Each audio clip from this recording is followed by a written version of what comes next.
लगा कि घर के सामने लुंगी पहने कोई खड़ा है और एक लड़का गुल्ली डंडा खेल रहा है। घर के अंदर से आवाज आती है, समही ओ समही, अंदर आइयो जरा। क्या सोचने लगा? चला बेटा, मुझे जल्दी है, हाथ जल्दी चला।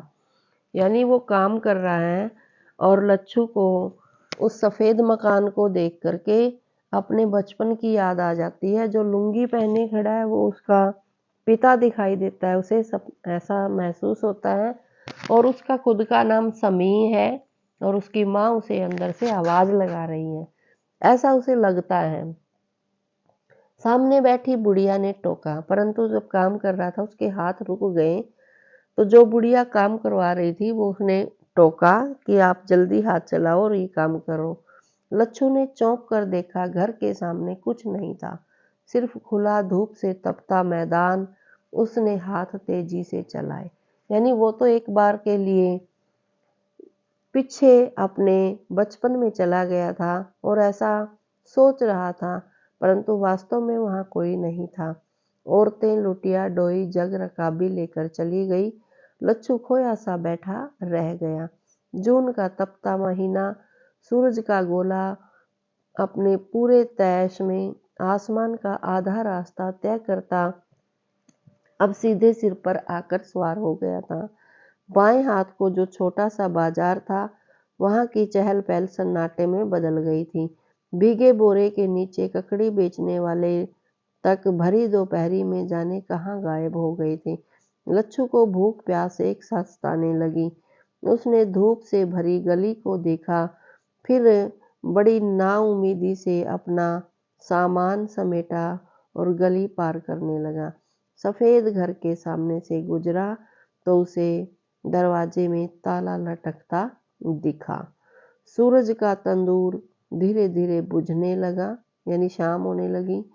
किरणों की तेवरियां तिरछी पड़ अंधेरे में गुम हो गई। हवा की गर्मी सूखे पत्तों की तरह झड़ने लगी। आसमान पर चांद का बारीक चेहरा लचके के टुकड़े की तरह टेढ़ा पड़ा था। अफसां की शीशी रात के काले दुपट्टे पर बिखर गई थी, यानी रात हो गई।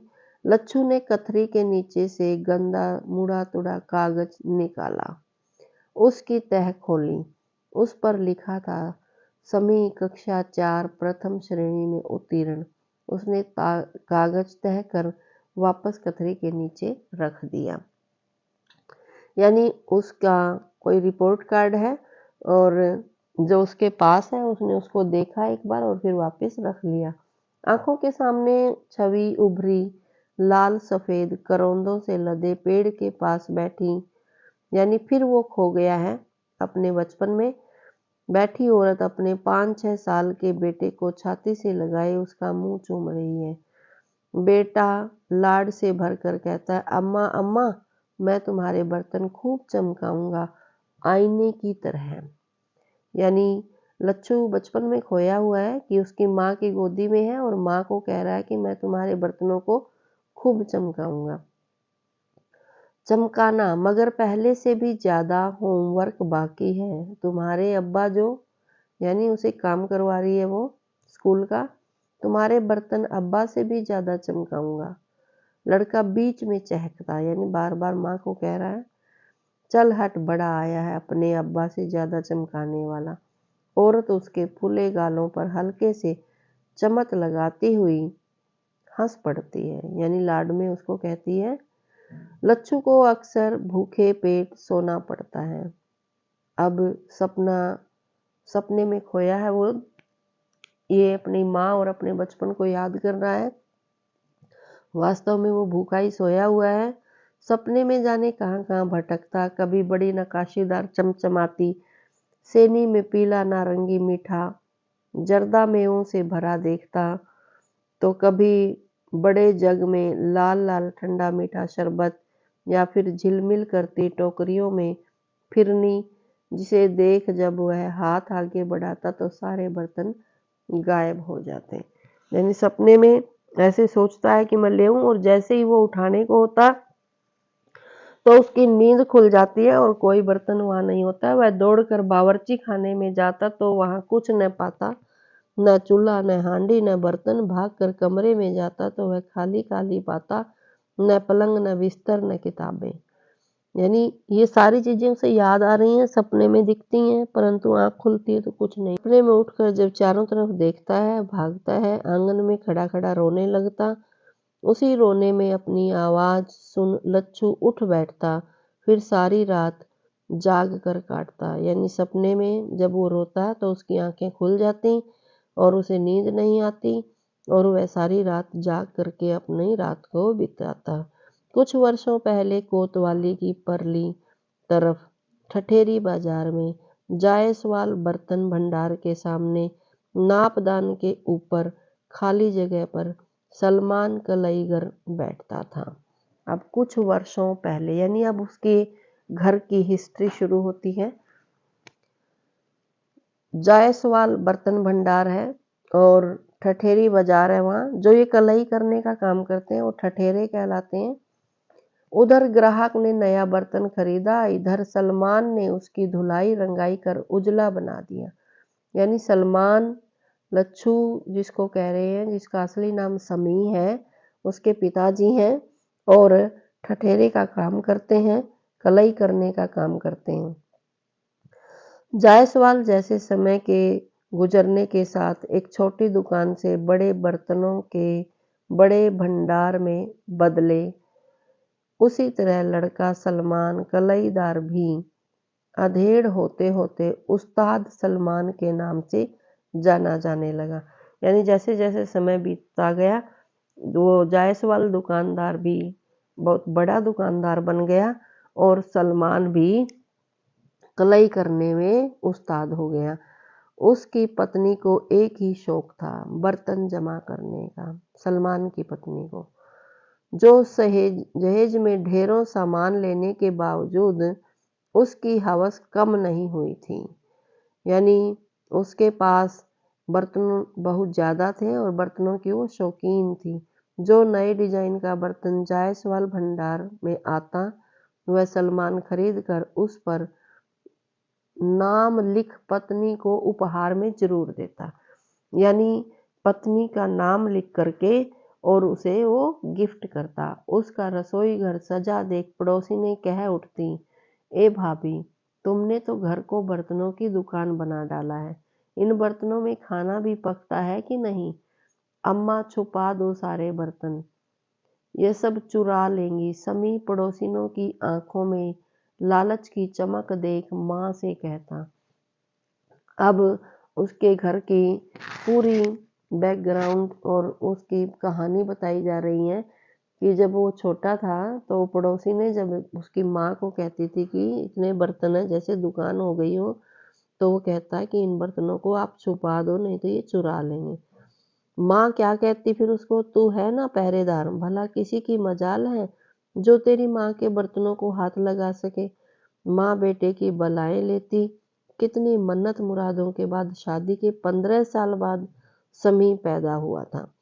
रात को कच्चे आंगन में तख्त पर सफेद चादर पर बिछे दस्तरखान पर चमचमाते बर्तनों में दाल चावल सब्जी चटनी का सादा खाना इस तरह सजता कि सलमान की भूख दुगनी हो जाती। यानी वो बर्तनों को इकट्ठा करने के साथ साथ साफ सुथरा भी रखती और सलमान कलई करता तो चांदी जैसे चमकते थे और उनमें जब वो खाना परोसा जाता तो उसकी भूख और भी डबल हो जाती थी। अक्सर मुस्कुरा कर वह अपने खुरदरे धब्बेदार हाथ देख कह उठता, बा अदब बा मुल्ला हैजा, अकबर बादशाह चांदी के बर्तनों में खाना तनावल फरमाने जा रहे हैं। यानी मैं अकबर बादशाह के समान हूँ जैसे, और मुझे चांदी के बर्तनों में खाना मिल रहा हो, ऐसा उसे लगता था। तुम जो भी कहो, मुझे जेवर कपड़े लत्ते का जरा भी शौक नहीं है। अब उसकी पत्नी कहती है कि मुझे इन चीजों का शौक नहीं। आदमी दिन भर खटे और फिर ठीक ठाक बर्तनों में खाना भी न खाए। मियाँ के इस तरह कहने पर वह झेप जाती, फिर खुद भी हंसकर कहती, जिसका मियाँ कलईगर हो उसके घर में चीनी मिट्टी ताम चीनी के बर्तन क्या अच्छे लगेंगे। यानी वो एक दूसरे से बात करते मजाक करते हैं। बकरीद के दिन बब्बन कुंजड़े की नज़र मीठे चावल खाते खाते उसके बावर्ची खाने पर जम गई थी। बावर्ची खाना रसोई घर को ही कहा जाता है उर्दू में। तो सब मोहल्ले वाले उठे तो वह भी उठा, मगर एक पक्के इरादे के साथ।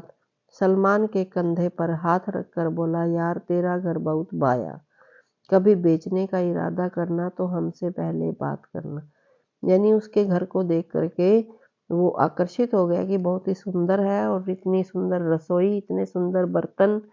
उसकी बात सुनकर पर्दे में बैठी सलमान की बीवी ने के तन बदन में आग लग गई। सुनने वालों के चेहरों पर से हवाइयां उड़ी। लोगों ने बताया कि बब्बन कुंजड़े को जो चीज पसंद आ जाती है समझो उसकी हुई। अब तुम संभल कर रहना, पीली कोठी कांड में भी इसका ही हाथ था। सुनकर सलमान हंसता है और मन ही मन कहता कि कहाँ पीली कोठी और कहाँ मेरा 2 कमरे दलान और आंगन का कच्चा पक्का मकान। क्यों बे, काम धाम नहीं करे है का, रोज रोज यहाँ आसन जमाए लेता है। तेरा बाप कोई खजाना गाड़ गवा है। कुश्तीराम मोची ने चमड़ा पानी में भिगोया। यानी कुश्तीराम मोची बोलता है और लच्छू से कहता है। सामने वाले घर की बाट जो रहा था। लच्छू क्या है, सामने वाले घर को देख रहा है। कौन बब्बन कुंजड़े की? हाँ, बर्तन काफी हैं, मजदूरी ठीक ठाक मिल जाती है। अच्छा, तो वो भाई मेरे पास बर्तन आ जाते हैं, काफी मजदूरी अच्छी मिल जाती है। अब बब्बन की बात होती है क्योंकि बब्बन वो है जिसने उसके पिता का यानी उसका घर छीन लिया था, लच्छू का। बब्बन साले के घर, माँ, बर्तन, यानी वो बीच में ही रोक देता है बात को। फिर अरे बचवा, तू ना ही जानत कि यह सब कुछ सलमान कलईगर का रहा। ओका घर छीन लीस हरामी, पाप फल तो रहा है। अब कत्ल के मुकदमा में बड़ा लोंडा हवालात वहाँ बंद है, वही के मारे गए हैं अजमेर दुआ मांगे। बूढ़ा कुश्तीराम हंसा।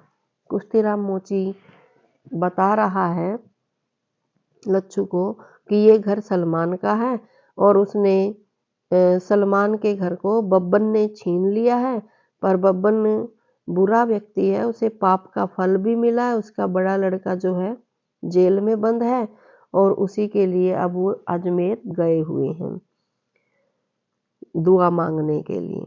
कब तक लौटेंगे? बड़ी सहजता से पूछा लच्छू ने। भगवान करे हमारी तरफ से कभी न लौटें।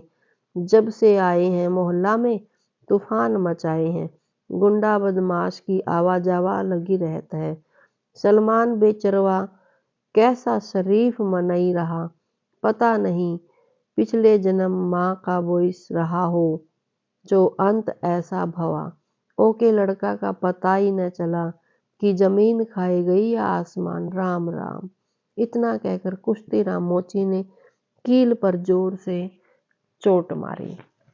यानी ये बातें बता रहे हैं कि उसका लड़का था जिसका नाम जो है ना आगे आएगा सहीम है, वो कहाँ गया और जो सलमान है और उसकी पत्नी है उनको बब्बन ने मरवा दिया।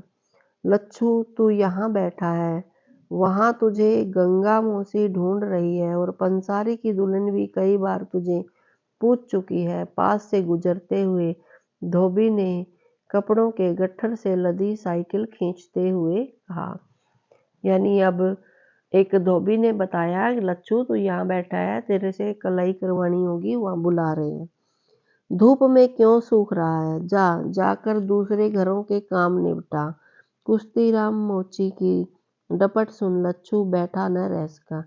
यानी अब मोची ने भी कहा कि जा, यहाँ धूप है और काम कर।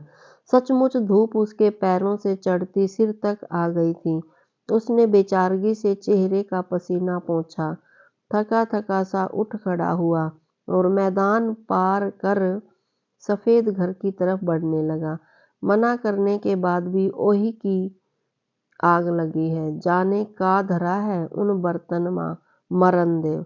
कुश्तीराम झुंझला पड़ा। यानी कुश्तीराम देख रहा है कि वो सफ़ेद घर की तरफ गया और उसके लिए उसको डांट रहा है कि पता नहीं वहाँ क्यों जाता है। क्योंकि कुश्तीराम जानता है कि बब्बन कुंजड़ा गंदा आदमी है, कभी इस लड़के को भी कुछ हो जाए। परंतु इस लड़के को वो पहचान नहीं रहे हैं कि ये सलमान का लड़का है। आज चौथा दिन था। घर की चौखट पर बड़ा सा ताला उसी तरह झूल रहा था। मधुमालती के छत्र के नीचे जाकर लच्छू अनमने मन से खड़ा हो गया। मधुमालती बुरी तरह फली थी। मदमाती गंध फैली हुई थी। मधुमालती पेड़ है जिस पर फूल लगे हैं। उसने फूल तोड़ उसका डंठल नीचे से तोड़ा और होठों के बीच रख उसे चूसा। शहद की मीठा स्वाद जबान पर फैला। न कर बेटा, यह भौरों और तितलियों का खाना है। आ अंदर आ, मैंने तेरे लिए किशमिश डालकर बेसन का हलवा बनाया है। उसके कान यकायक बज उठे। उसने घबरा कर बंद दरवाजे को ताका।